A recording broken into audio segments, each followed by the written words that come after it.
चला तर मंडळी, आज मस्त स्ट्रीट फूड बनवूया। तेल गरम केलं, जिरं, आलं लसूण मिरचीचा ठेचा थोडासा परतायचा, त्यानंतर हळद, धणेपूड, लाल तिखट, थोडी कोथिंबीर घालायची, मग करपतली, पाव चमचा गरम मसाला, गॅस मंद ठेवायचा, एकजीव करायचं। 3 उकडलेले बटाटे छान एकजीव करून घ्यायचे, त्यानंतर चवीनुसार मीठ, अर्धा लहान चमचा चाट मसाला, मॅशरच्या मदतीने मॅश करत करत मिक्स करायचं। कोथिंबीर घालून एकजीव करून गार होण्यासाठी बाजूला ठेवायचं।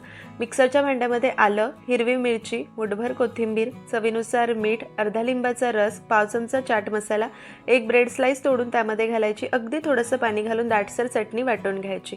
एक ब्रेड स्लाइस घेतली आहे, त्यावर बटर लावायची, सँडविचची हिरवी चटणी लावायची, आलू मसाला एकसारखा पसरवायचा, कांद्याचे स्लाइस ठेवायचे, ब्रेडवर परत बटर, हिरवी चटणी, ती साइड त्यावर फ्लिप करायची, वरतून परत हिरवी चटणी, टोमॅटो आणि शिमला मिरचीचे काप, चाट मसाला, बटर, हिरवी चटणी लावलेला ब्रेड आणि बटर टाकून तव्यावर दोन्ही बाजूने कुरकुरीत होईपर्यंत आलू मसाला सँडविच टोस्ट करून घ्यायचं। मस्त कुरकुरीत सँडविच तयार।